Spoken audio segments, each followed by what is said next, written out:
Hi, I'm Adam Richards and I'm out today on the beautiful River Swale around Morton.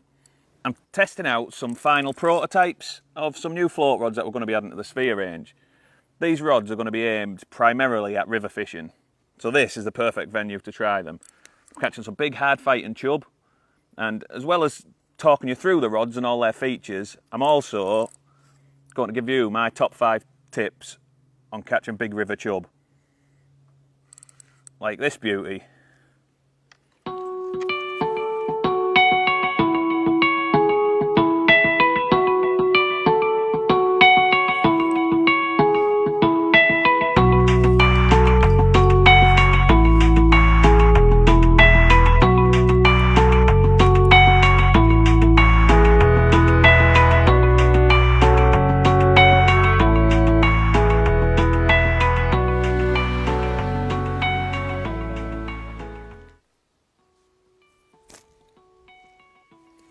Right, my first tip for catching these chub on little shallow rivers like this is don't be too keen to get fishing.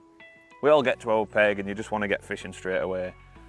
But the fish in these places are spooky and you can often see them moving about in your peg. So what I like to do is get to my peg and I'll just sit here for half an hour, perhaps even longer sometimes, just loose feeding some bait.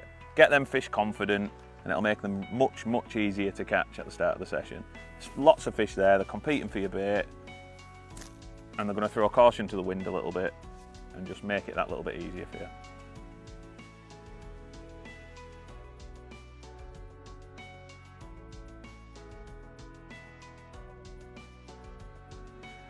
Right, so I've already spoke about feeding your peg before the start, not being too keen to get fishing. Now another important thing is where to feed your bait. Obviously, you can come to your peg, just fire some bait in front of you and fish, but if you put a little bit more thought into it than that, you can really benefit from it. On these type of venues, and especially with chub, they'll often come right up your peg and sit underneath your loose feed. Now, if you loose feed in front of yourself, you really struggle to get your rig in and fishing by the time it gets to where the fish are sat. So for me, on this type of venue where it is only shallow, it's key to try and feed your bait downstream. So I might feed 5 yards downstream, might feed 10 yards downstream, just however far down it is that I feel I can get my rig under control and fishing correctly by the time it reaches where them fish are sat. So today I'm feeding maybe 6 or 7 yards down my peg. I can cast my float in slightly above that, and by the time I've mended my line, fed a little bit of bait, I can just get that float running through nicely as it gets to where the fish are sat. And that way, by the time I get my bait to the fish, I'm presenting it just how I want, nice and natural, and it gives me a much better chance of hooking one.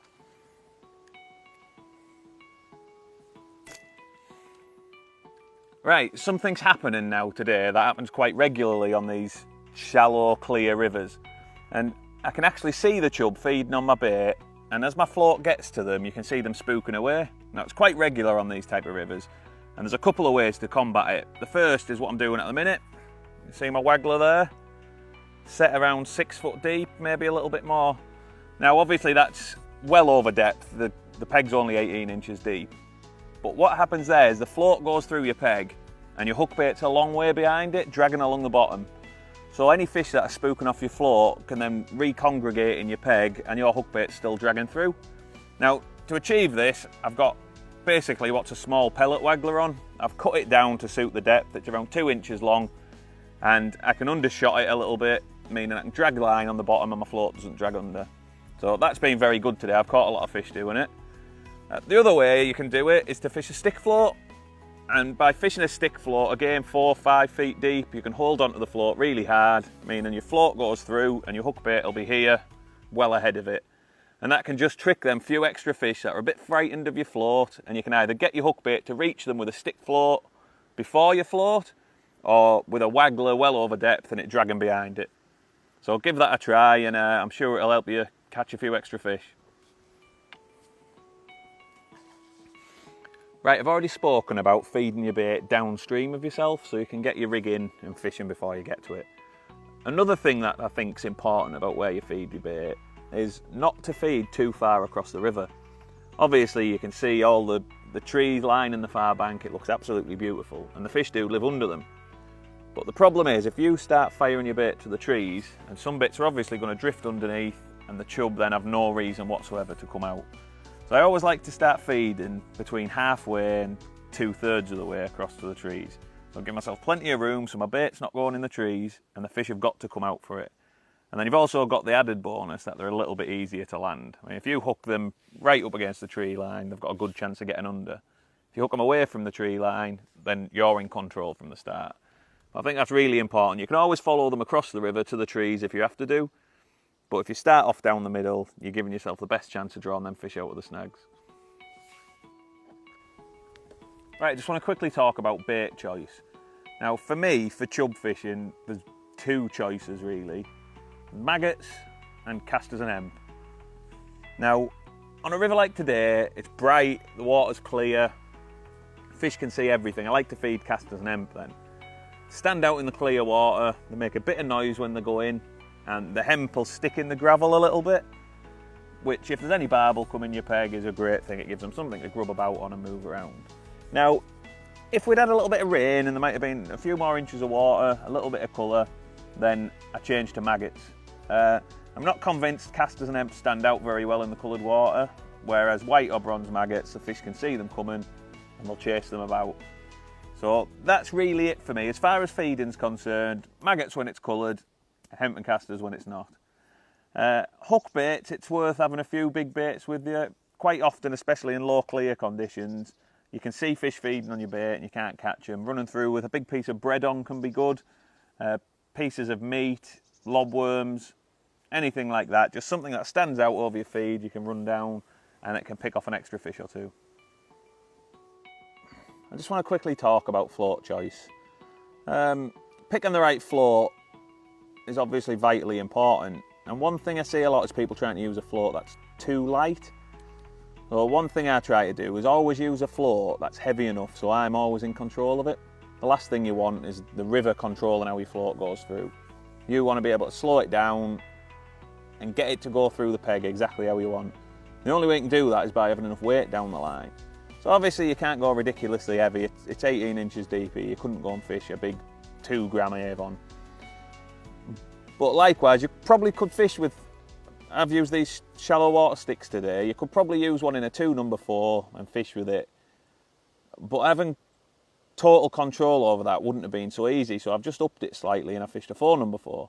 I'd rather use a float slightly heavier than what I need rather than slightly lighter. So you have got that control all the time. And I really do like these shallow water sticks. They've got a nice thick top, I can see them a long way down my peg. And with a short length, they're also suited to this shallow water. There's also the same thing here, but it's got a bit of a shoulder, thinner tip, just a bit more sensitive if I wasn't fishing for such big fish. But the key point is make sure there's enough weight down the line that you're in control. The other thing is, this is where the 15.5 foot rod comes in. By having a long rod, the tip of your rod is closer to where your float's going down the river, which again just helps you keep it under control and the float going in a straight line rather than coming back towards you and going down the river unnaturally. So that's my main tip for floats. Just make sure you're in control of the float all the time. If you're not, just put a bigger float on, a little bit more shot, and just make things easier for yourself.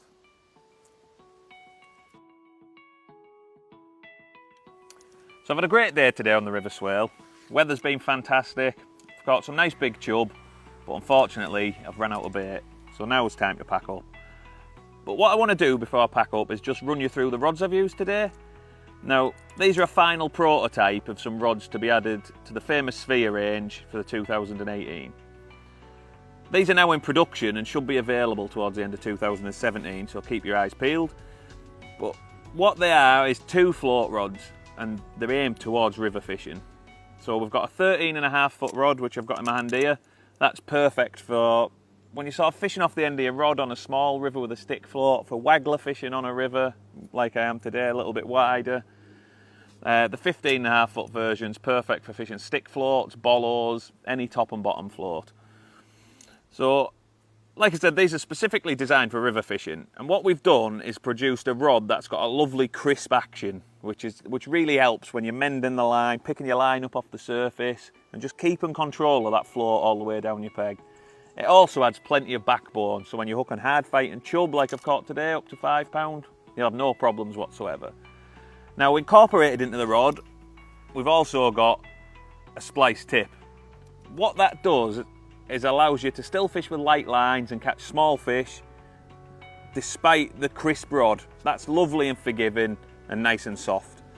We've got the ergonomic handle, which we have on all of our rods in the Sphere range.